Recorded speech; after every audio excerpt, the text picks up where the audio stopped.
Greedfall. Is it worth a buy? Let's read the words of the developer.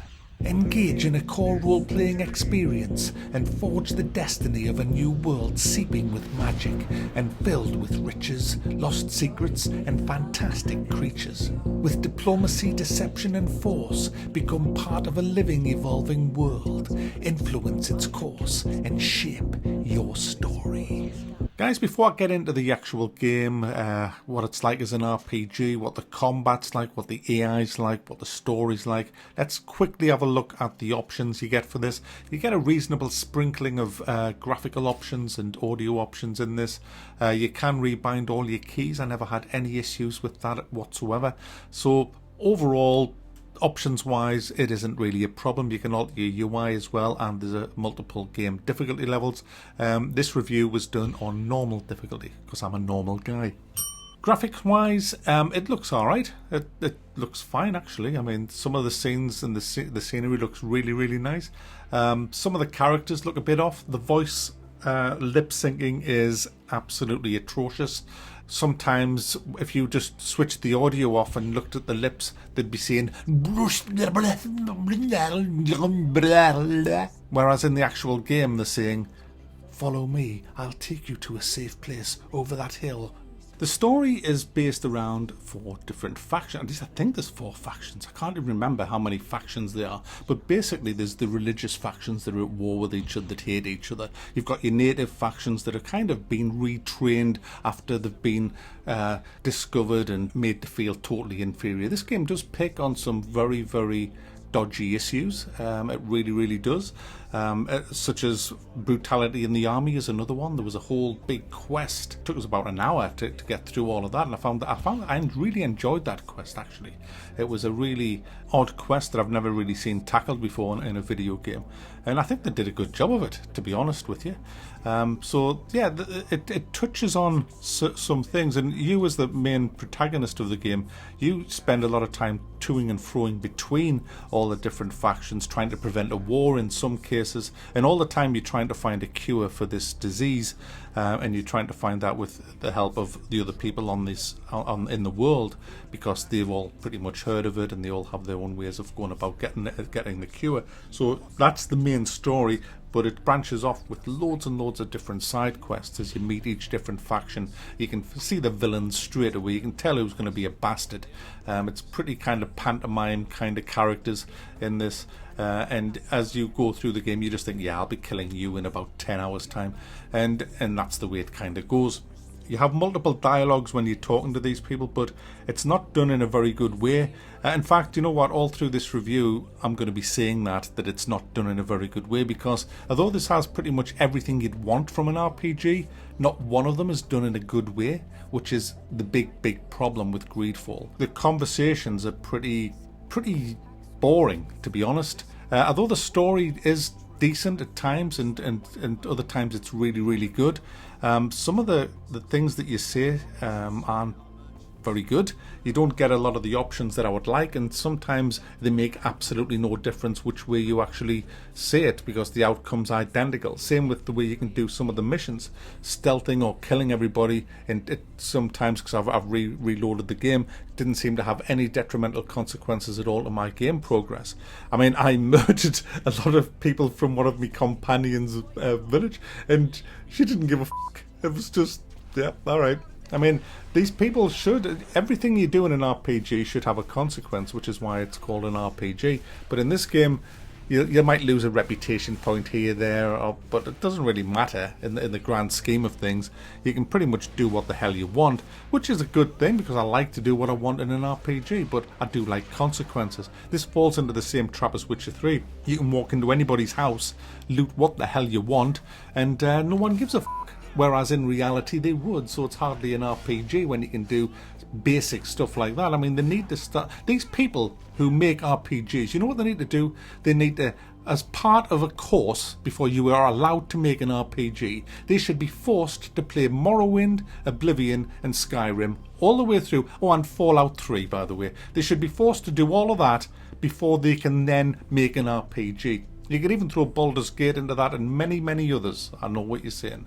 And it would make games a lot better when they kind of have this RPG kind of title, because this game fails in a lot of the things that it shouldn't, and it's kind of annoying that I'm having to keep saying this. Just as an example, many RPGs will have quests where you have to change clothes to go in disguise. Well, what this game does is so bad. You have this particular quest, you have to dress up as a servant to access the servants' quarters, and there was 3 of us, walked in, and we got chucked out. We were all dressed in plate armor with swords and everything. All we did was go to a vendor, bought a vest, we kept our hats on, our swords, shields, everything, so we just like had a vest over the top of it. We then walked in and he never suspected a damn thing. It was so badly done that you can't get immersed in this. You just really can't. Another thing that this fails at is the world. It might look alright graphically, and it does, but the way you traverse the world, it's not linear. You can go anywhere you want, but to get from A to B is very, very linear.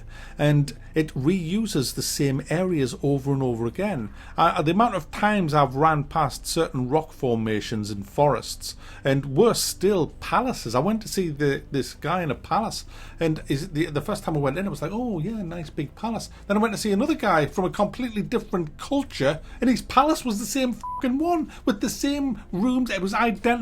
They've just copied and pasted buildings and just stuck them all over the place.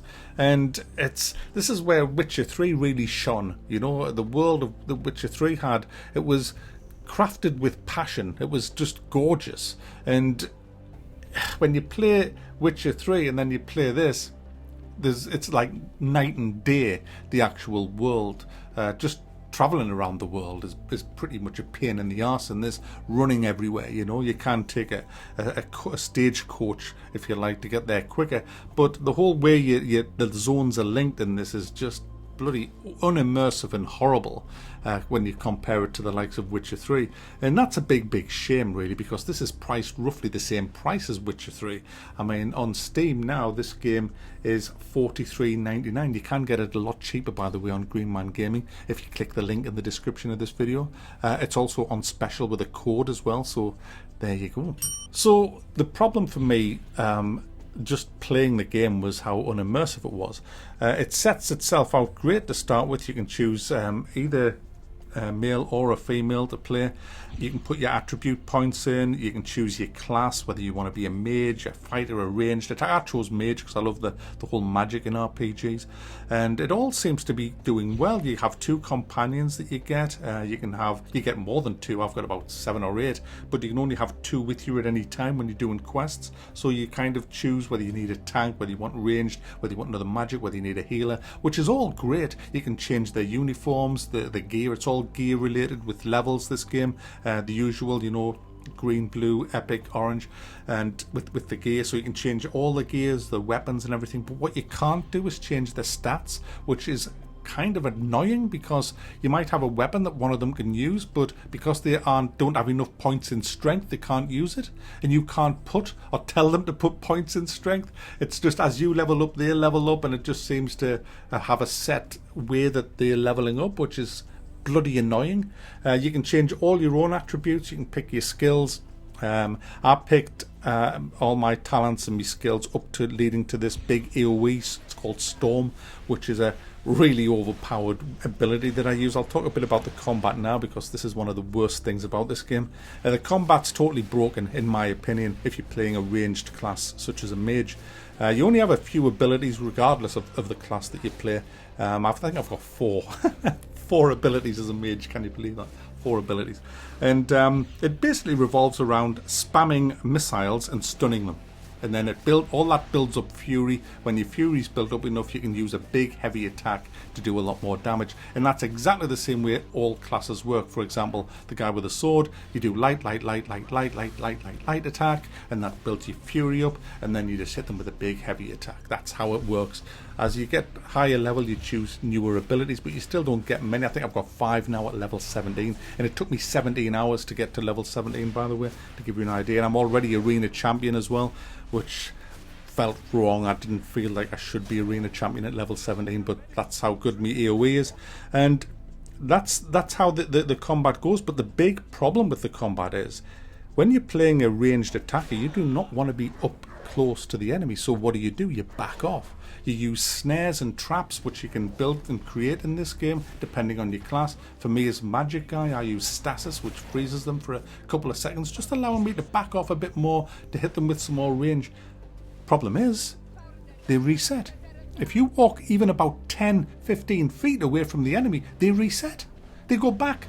It's like the director going, cut, cut, cut. Can we just take that from the top again? Everybody back to your places, back to your positions. And you're like standing there next to this huge monster that was going to kill you. And he goes, yeah, no worries. We'll just head back to our place over there and just rolling and action. Then we start again. Oh, you're back too far off. Cut, cut, cut. You're back too far off again. Cut, go.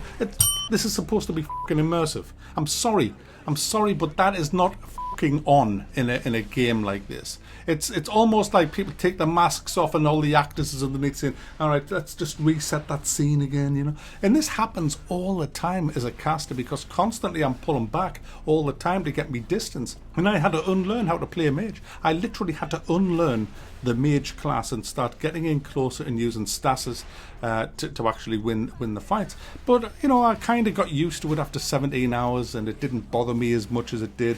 And I did start enjoying the game, I'm not going to lie to you.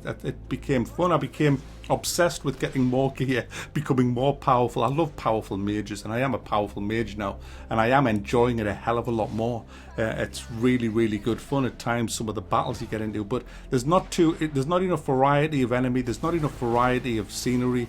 It's a lot of reused assets over and over again. The story does hold it together a bit. Some of the missions are really boring, but some, like one of them, I had to stand outside of a building for 2 minutes. But some of the missions are pretty good. Some really good quests with your companions. You can actually fall in love with your companions and screw them and stuff like that. So I mean, there's all that, which is all good in an RPG. And each kind of companion has a little story arc kind of quest that you can follow. So there's no shortage of quests, no shortage of content. It's just that a lot of it's recycled, which is a bit of a problem. And it kind of started to wear very, very thin on me because of the lack of immersion with it. It's not a bad game. It's really not a bad game. And if you are really into RPGs and especially ones that are like this with the combat, it's all lock on, all about gear and levels, then you'd probably enjoy it. You probably will. But I'm not going to thumb this up because I don't think it's worth the price. I mean, this is a $43.99 game. It's not worth that much money. I'm sorry, it's just not worth it. So there you go, guys. It's not a bad game. It's not a great game. I'd probably give it a 6.5. But my goodness, it is unimmersive, awful combat at times, and recycled assets over and over again. Such a shame.